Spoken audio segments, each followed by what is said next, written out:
मैं क्लास में एक कहानी अक्सर सुनाता हूं पंचतंत्र की। थोड़ा बदल के सुनाता हूं। पंचतंत्र आप जानते हैं, विष्णु शर्मा का एक कहानी संकलन है प्राचीन काल का।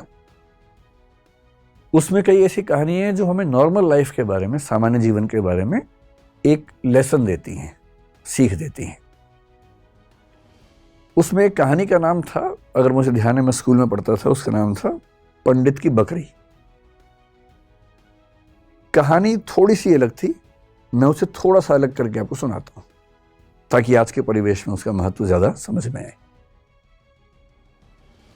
कहानी ये है, मैं फिर बता रहा हूं, कहानी में बदल के सुना रहा हूं ताकि बाद में कोई हमला ना करे कि नहीं कहानी तो ये थी, बदल के सुना। उस कहानी में ये था कि एक पंडित जी बकरी खरीद के जा रहे हैं। 3 लोगों को लालच है कि बकरी खाएंगे हम। उनको बेवकूफ बनाने के लिए एक ने कहा कि कुत्ता कहाँ ले जा रहे हो, एक ने कहा कि आप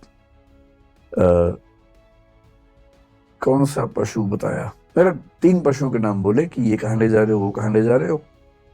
उन्हें कंफ्यूजन हो गया कि जरूर कोई बहुरूपी जानवर है, तो छोड़ के भाग गए। मैं इस कहानी को थोड़ा सा मोल्ड करके सुनाता हूं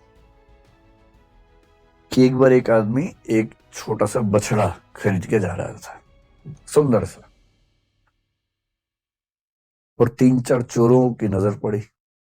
उनका मन हुआ कि काश ये बछड़ा हमें मिल जाए, सस्ता मिल जाए, आधे दाम पे या उससे कम पे मिल जाए, तो क्या करें। तो उन्होंने एक साजिश की। बारी बारी वो उस व्यक्ति से रास्ते में मिले। पहले एक व्यक्ति मिला एकदम सीरियस चेहरा बना के। उसने कहा, अरे पंडित जी, बकरी कितने की ली। पंडित जी ने कहा, यार ये तो बछड़ा है, बकरी थोड़ा है। तो वो बड़े अच्छे से हंस रहा, ये बछड़ा है, अच्छा, इतना कह के मुस्कुराते हुए निकल गया वहां से। पंडित जी को लगा अजीब गधा आदमी है, फिर देखा है तो बछड़ा ही।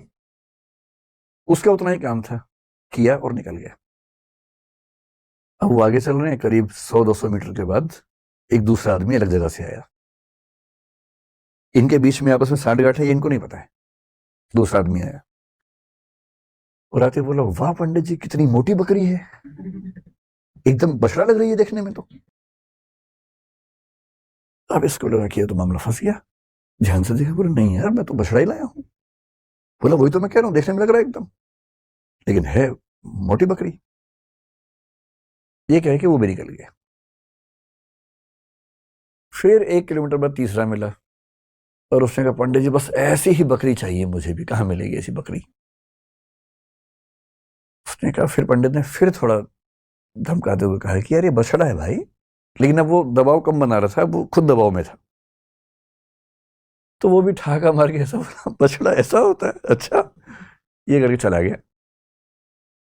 और फिर चौथा आदमी जो असली था उनका मास्टरमाइंड, चीफ कॉन्स्पिरेटर, फिर वो आया पैसे गिनते हुए। उसने कहा, अरे अरे अरे, ऐसा ही बकरा चाहिए, ऐसी बकरी चाहिए, कितने की मिलेगी, कितने की मिलेगी।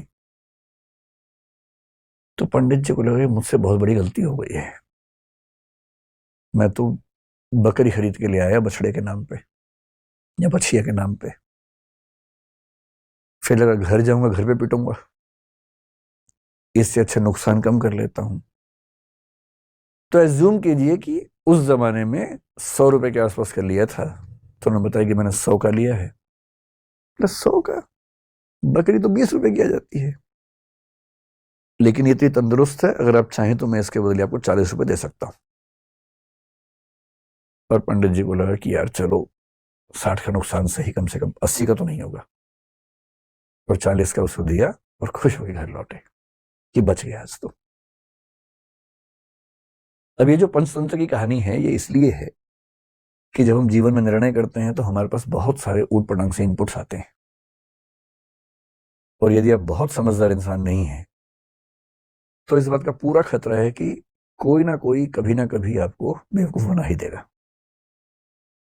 और हम जिस दौर में हैं, हम तो व्हाट्सएप यूनिवर्सिटी के दौर में हैं, सारा ज्ञान ही वहां से आता है। सोशल मीडिया, आप लोग मोबाइल फोन के मरीज हो चुके होंगे मेरे ख्याल से, मैं भी ज्यादा मरीज हूं, आप भी होंगे ही, आप तो नई जनरेशन के लोग हैं, ज्यादा मरीज होंगे। बिना वजह मोबाइल फोन खोल लेते होंगे, फिर उस पर करते रहते होंगे ऐसे ऐसे, रील देख रहे हैं तो रील ही देख रहे हैं, शॉर्ट्स देख रहे हैं तो शॉर्ट्स ही देख रहे हैं, मन ही नहीं भर रहा है। फोन देखते देखते थक गए और फोन रखा और 1 मिनट के बाद फिर फोन उठा लिया कि थक गए हैं।